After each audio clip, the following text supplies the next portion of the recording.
to Hampton. Hampton fumbles the ball. The Giants recover for a touchdown. Well, hello. Thank you so much for taking time out of your day to check out this video, and welcome to the Gridiron. Just want to run a video here going over the state of the Giants offense after the free agency and the draft, which is, it's hard to believe it's been a week already. My God, how time flies, doesn't it? Let's start off with the running backs. Now they got with Gary Brightwell that they just picked up in the 6th round. They got Devontae Booker. They still got Elijah Penny. Of course, we have Saquads. You know, right there, you know, they're you know, pretty well, you know, secure with their running back situation. Brightwell hopefully should make the, you know, the team, you know, he's got a lot of tread left on the tires. I said in my video before when I talked about him. He can run, he can block, he can catch the pass, but special teams. If there was in college, if there was a special teams unit, chances are he was on it. So that's alone right there is going to help him make the team. Now, going forward, if you're looking at like maybe next year, you know, that Devontae Booker is signed for next year. Brightwell, if he winds up making the team, you know, he'll be on the team. Saquon, we got him signed because we did his extended his 5th-year option, picked it up, so he's on the team.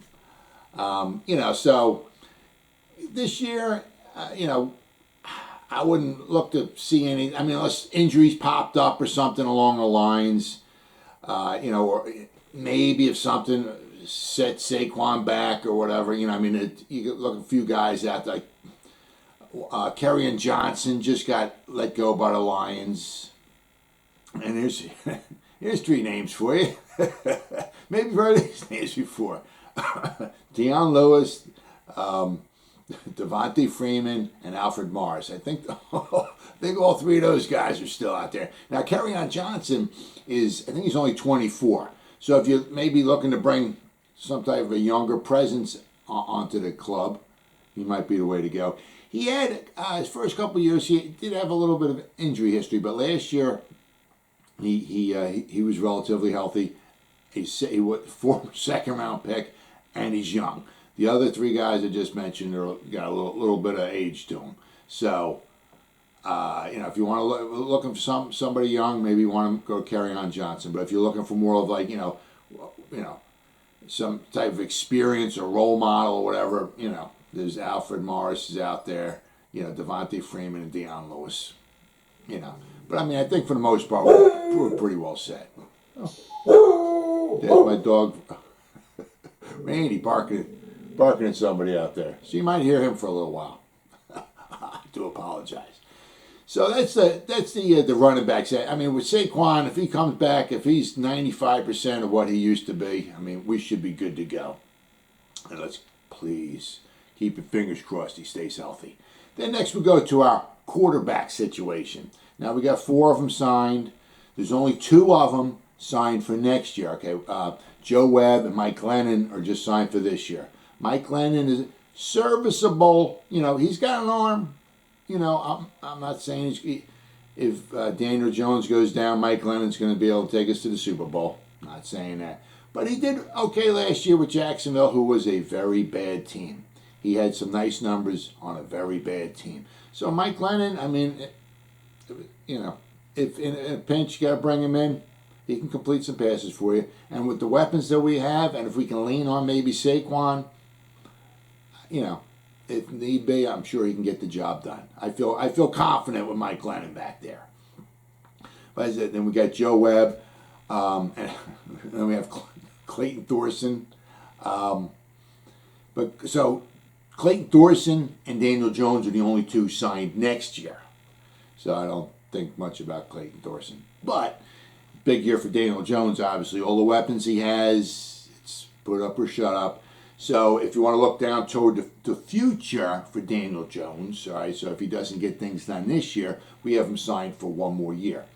Then possibly, you know, the 2 ones that we have next year, maybe we can trade up, get into the top 5 or so or whatever. If there's a quarterback out there that we like, or Aaron Rodgers.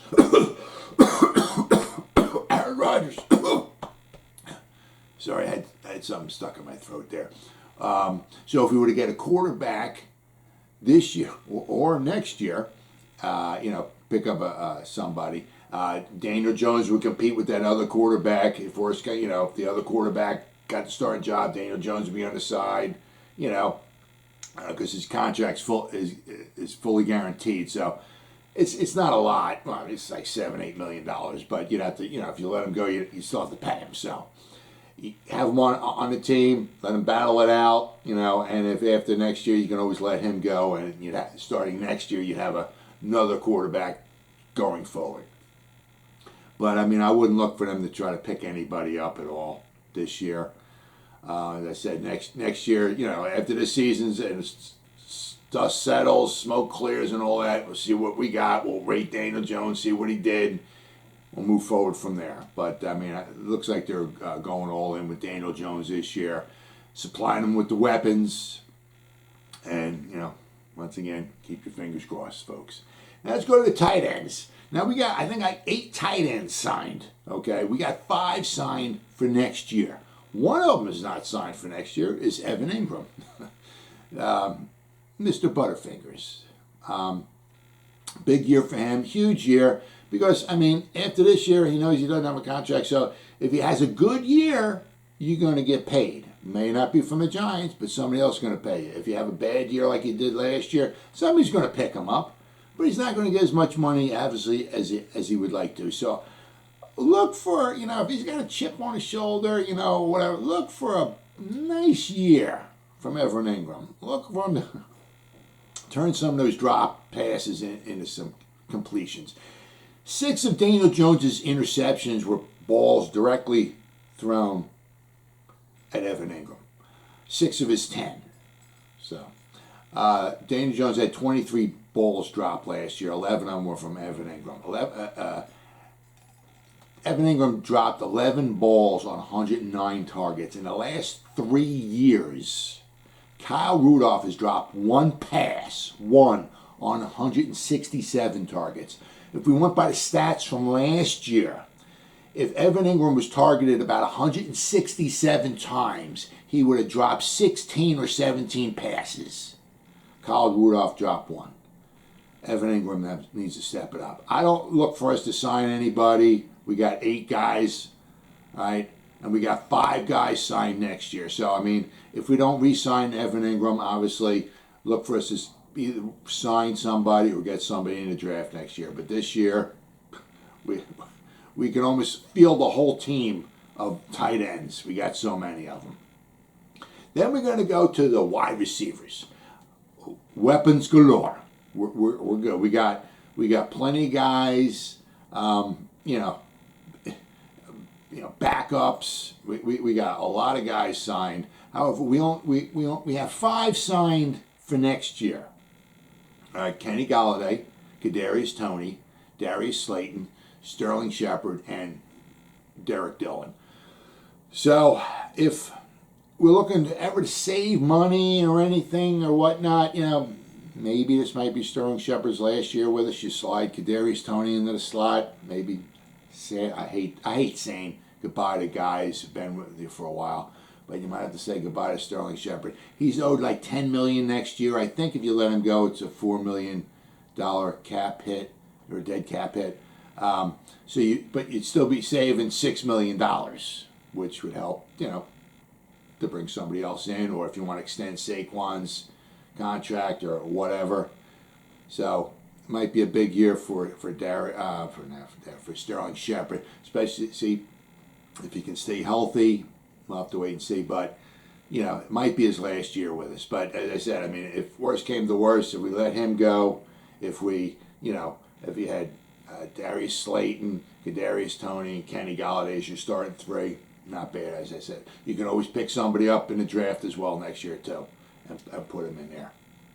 But I mean, don't look for them really to sign a wide receiver, or I mean, maybe next year they said we might be moving forward, letting Sterling Shepard go, because we only have we have 5 of them signed. We're going to need to sign some more guys. So I mean, maybe look next year either in free agent or in the draft to upgrade the wide receiver position. But right now we're pretty good. But now let's go to the white elephant in the room, the offensive line. Okay, looks like we're going to roll with the 3 tackles we have. Andrew Thomas, he's there, guys. He's there. Rob Sale, let's see what Pat Flaherty can do. Hopefully, he had a nice year last year. The last half of the season, he got a lot better.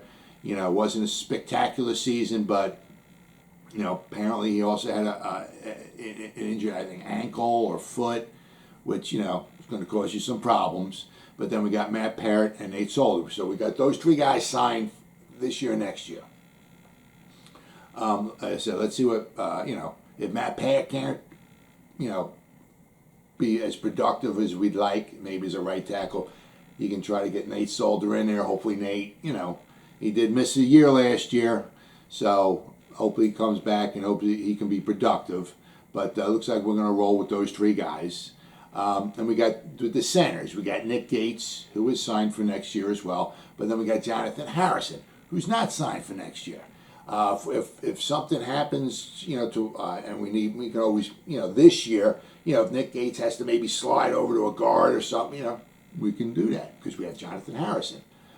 As I said, but next year we only have Nick Gates. So, we can always re-sign Jonathan Harrison or extend his contract, during the season if we like what we see. Probably not going to cost us a lot of money, but that is something for us to look forward, either next year or maybe in the draft, maybe getting a center. Then we have the guard situation. Now, we only got 1 guy signed for next year, Shane Lemieux. All right, Will Hernandez, this is his make or break season. Let's see what Rob Sale and Pat Flaherty can do to him. But he's not signed. we got quite a few guys, but I mean Zach Fulton, the mountain of a man, he's just signed for this year. We got a couple other guys. We got Chad Slade, Kenny Wiggins. Those guys aren't signed for the next year as well. So really, we got 1 guy, that for next year. Now, as I said, big year for Will Hernandez. Somebody's going to sign him. Big year for him. Can he turn around and be more productive? If he can, it's going to, if we don't sign him, somebody else will, and he'll get a nice little payday out of it. No upper echelon payday, but somebody will give him some money. Of course, then what you hear out there is Trey Turner. He got let go by the Chargers. It was 2014 draft. So he's 27, but he's got experience. From 2015 to 2019, he went to 5 straight Pro Bowls. Last year, he had I think it was an ankle injury in preseason, or before the season started, which hampered him. Then he had a groin injury, which took him out of 7 games, I believe it was. But even still, in the 9 games he played, Pro Football Focus, didn't grade him out highly. Okay, but I mean, if you had a groin injury, that would certainly hamper your play. But even still, he wasn't graded highly, but he only gave up 1 sack all year. The Chargers got him to save some salary cap. Maybe they can bring him in because, Dave Gettleman is the one who drafted him in the 2014 class and when he was at Carolina. Maybe he can bring him in, bring some more depth, some more experience to the team. We also have Zach Fulton, who last year gave up 11 sacks.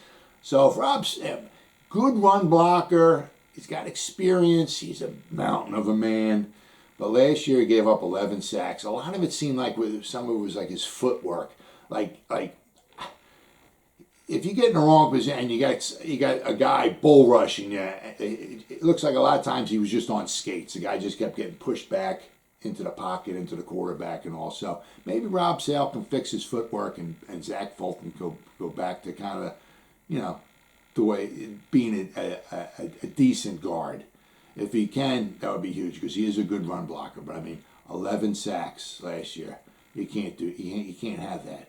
Shane Lemieux is the same thing. I don't know. I remember how many sacks he gave up, but it wasn't very pretty. Good run blocking with Shane Lemieux, bad pass protection. And then, as I said, then you got Will Hernandez,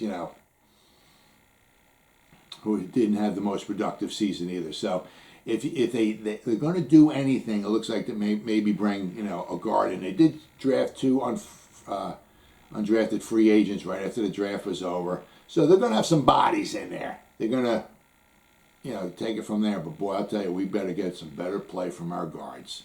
Or if we don't, we're in a lot of trouble this year. Especially the offense is in a lot of trouble. Well, as always, guys, thank you so much for taking time out of your day to check out this video.